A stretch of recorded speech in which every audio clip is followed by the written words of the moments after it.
Bonjour et bienvenue dans ce nouveau tutoriel vidéo consacré à Google Maps. Dans la vidéo précédente, dans le tutoriel précédent, je vous montrais comment créer une carte basique avec Google Maps et comment y rajouter un marqueur. Dans ce nouveau tutoriel, je vais vous montrer comment mettre plusieurs points sur une même map et comment y ajouter une fenêtre en cliquant sur le point. Je rentre donc dans mon dossier préparé. C'est le dossier donc par rapport à cette carte. Il comprend un fichier index.php que je ne toucherai pas. Il comprend un fichier CSS que je ne toucherai pas non plus.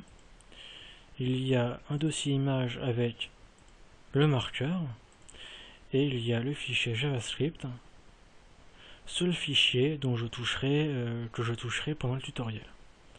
Alors, les premières choses que j'enlèverai, ce sont, alors je supprime ces deux lignes-là, voilà, et je copie cette portion de code que je colle ici, car j'en aurai besoin tout à l'heure. Alors, j'enregistre, et je vais rajouter donc l'appel à une deuxième fonction, pour afficher toutes les informations que je souhaite afficher. Alors, je vais créer un tableau au format JSON qui va prendre en compte donc toutes mes données par rapport aux villes que je veux afficher. Donc je fais un var ville. J'ouvre le crochet que je ferme tout de suite après et je mets un point virgule. Ensuite, je vais faire une première ligne par rapport à ma première ville. Alors, là je vous ai dit que j'allais faire un tableau au format JSON. Si vous ne savez pas ce qu'est le format JSON, vous recherchez ici. Alors, je vais voir par rapport à la page Wikipédia.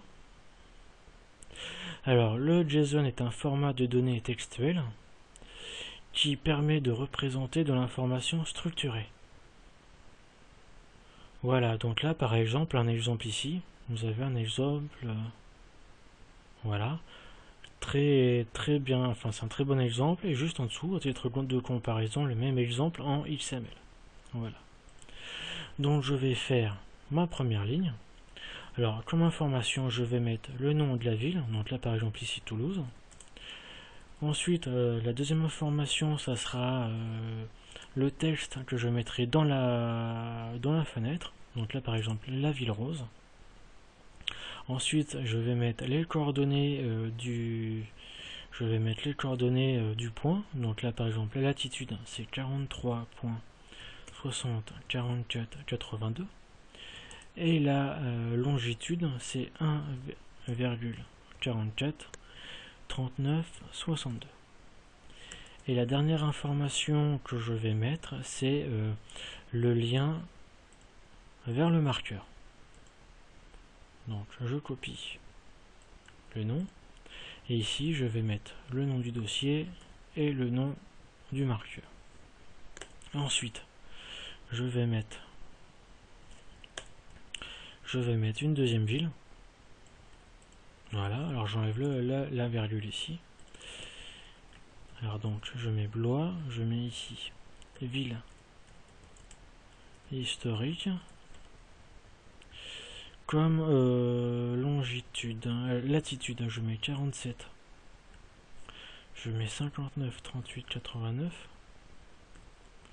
Et comme la longitude, je mets 1,32, 80, 56. Et je mets le même marqueur. Alors, par rapport au format JSON, il faut faire attention à un truc.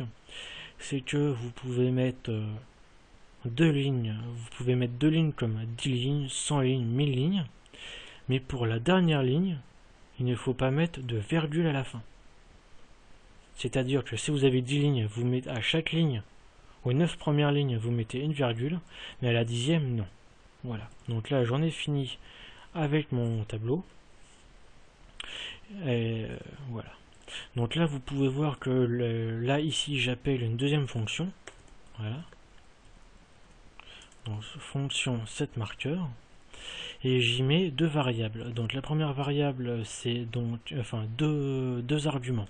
C'est deux arguments. Donc, le premier argument, c'est la map. Et le deuxième argument, c'est le nom de mon tableau qui est juste ici. Alors là, je vais mettre comme deuxième argument location pour pas me tromper entre le nom de l'argument ici et le nom de l'argument typique de la fonction.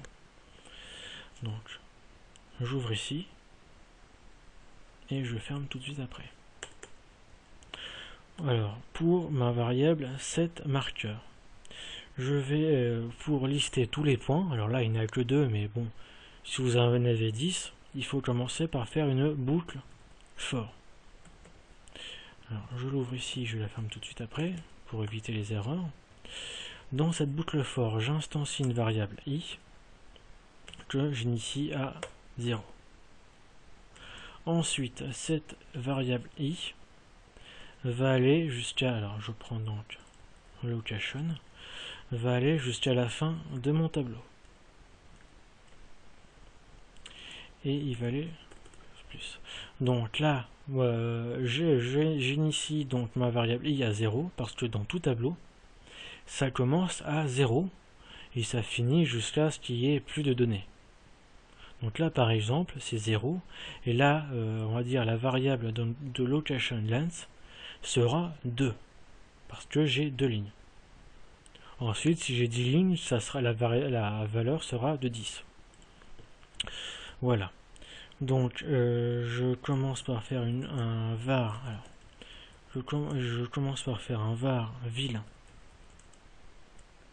est égal à location de i.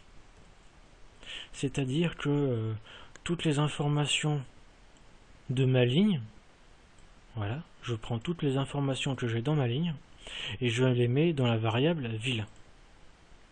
Rien à voir avec la variable ville qui est ici. Alors, si vous voulez mettre un S ici, vous mettez un S, mais il ne faudra pas se courir par rapport au reste du script.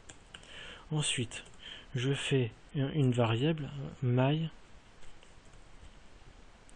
myLatLing, lng, pour prendre en compte les coordonnées de chaque point. Alors, je copie cette ligne-là, voilà. Je mets un point virgule ici. Alors pour la latitude, je prends cette valeur-là. Alors cette valeur-là, alors je mets d'abord ville et je mets entre crochets et je mettrai la valeur entre crochets. Alors pour prendre en compte cette valeur-là, on compte. Alors ici, cette valeur-là, c'est 0 par rapport à la ligne. Ensuite, celle-là, c'est 1. Et donc, celle-là, c'est 2. Donc, par rapport à la latitude, je mets 2. Pour la longitude, c'est la même logique que ça, sauf que c'est la valeur 3 dans le tableau. Donc là, c'est bon. Je pourrais mettre la latitude et la longitude. La troisième variable que j'instancie, c'est la variable InfoWindow. Donc par rapport aux données qu'ils afficheront sur les fenêtres de chaque point. Et je fais un new Google Maps InfoWindow. Alors là, ne pas faire attention à la majuscule InfoWindow. Et je mets entre parenthèses. Ensuite, je fais un var marqueur. Là, voilà, je reprends donc mon var marqueur. Et je vais donc garder ma partie position. Donc je reprends myLatLing, alors c'est la même chose, mais dans le doute, je copie-colle. Ensuite, ma variable map, je mets donc, enfin pour la partie map, je mets ma variable map, c'est bon. Pour la partie icône, au lieu de mettre image, je n'ai plus cette variable image à la base, hein, je vais mettre c'est je vais mettre cette partie-là. Alors dans le tableau, alors je prends ça, que je copie, et c'est je mets la valeur 4, parce que c'est la 0, 1, 2, 3 et 4. Et en dernier lieu, alors je ne mettrai pas de titre, hein, parce que là, Toulouse, ça sera un des 2 points que je mettrai. Je supprime ça, et je vais mettre une animation. Voilà. Et je fais un Google Maps. Alors, un Google Maps animation pour donner un petit peu de dynamisme. Et je fais l'animation drop. Alors, il y a d'autres types d'animations, mais je ne vous les expliquerai pas dans ce tutoriel, peut-être dans un prochain. Ou sinon, si vous êtes pressé, je vous conseille d'aller sur le site de l'API Google Maps. Donc là, j'ai tout enregistré. Hop, alors j'enregistre. Et normalement, là, si je réactualise, alors là, j'ai fait une petite erreur. Alors, je réactualise ma map. Et là, alors animation. Alors bien sûr, si c'est pas un égal, voilà. Là, vous voyez, ça met un égal, une erreur ici. Dans cette partie-là, c'est pas un égal qu'il faut mettre, c'est un 2 points. Donc j'enregistre, et si je réactualise, donc là, ça m'affiche bien les 2 points de ma carte. Donc là, pour le moment, c'est bon. Maintenant, il reste à faire, donc à afficher les maps à partir d'un clic par rapport au point. Donc je fais une fonction. Alors j'instancie une fonction par rapport au point sur lequel je clique. Donc je l'ouvre, je le referme juste derrière.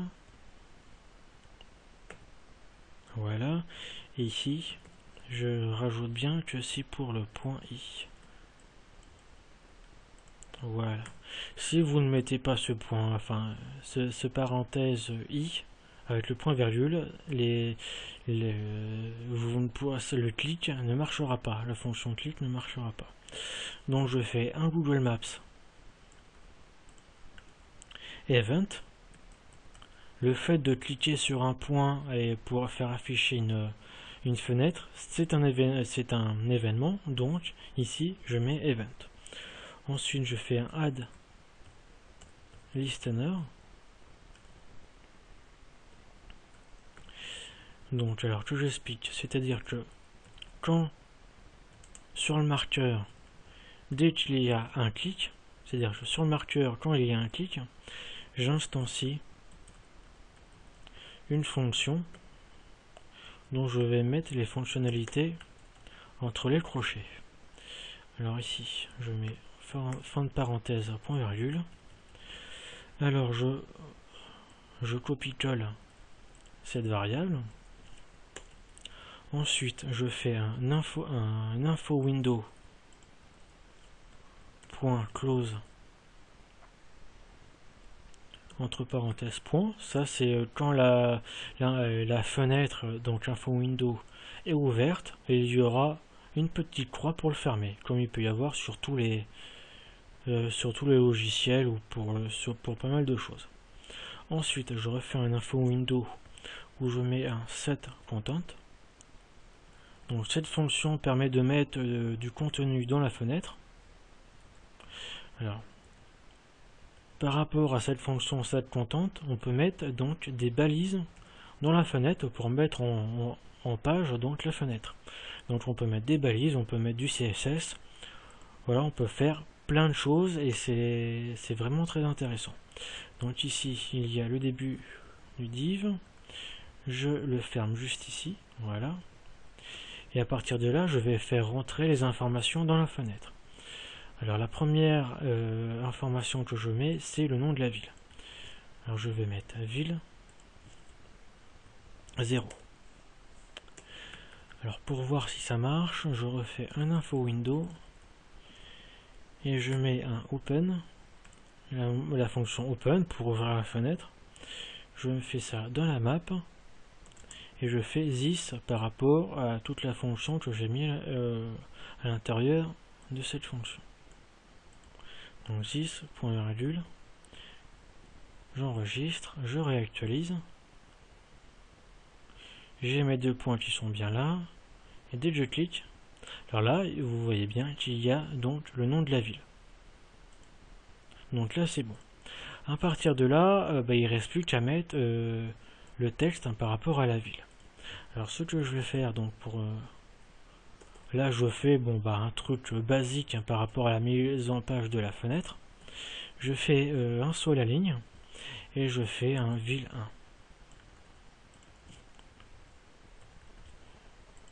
Et si je réactualise ma page, mes 2 points s'affichent, je clique dessus et là ici la Blois ville historique. Si je clique sur mon autre truc, ça ferme le premier et c'est Toulouse, la ville rose. Et ici donc la petite croix que vous avez, c'est la fonction close. Voilà. Alors je peux très bien mettre un 3e point par exemple. Alors je vais mettre pareil, hein, on va dire c'est basique. Capitale de la France, avec un F majuscule quand même. Alors là je vais chercher donc Paris. Paris Wikipédia. Alors normalement quand vous allez sur une page Wikipédia d'une ville, normalement en haut à droite, au bout d'un certain moment, il y a les coordonnées de la ville qui s'affichent. Voilà, je regarde. Est-ce qu'il y a les coordonnées? Alors là, par exemple, vous pouvez voir ici, il y a les coordonnées. Mais là, c'est pas ce genre de coordonnées qui marche.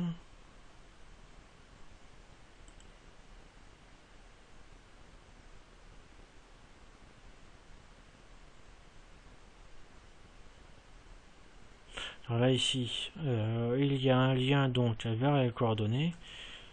J'ouvre ça dans une nouvelle, dans un nouvel onglet. Alors voilà, ici la latitude, je mets la latitude ici. La longitude, je prends ceci que je mets ici. Donc si j'enregistre le script, je réactualise ma carte. Il y a le 3e point qui s'affiche, donc sur Paris. Et là, par exemple, Paris, capitale de la France. Voilà. Donc là, par exemple, vous pouvez mettre dans votre tableau autant de villes que vous voulez, autant de lignes. Ça s'affichera tout autant. Et vous pouvez aussi améliorer le design du truc, l'améliorer, et voilà. Et vous avez une carte toute prête et qui est toute mignonne. Voilà. Donc le tutoriel est fini pour aujourd'hui et je vous dis à la prochaine fois.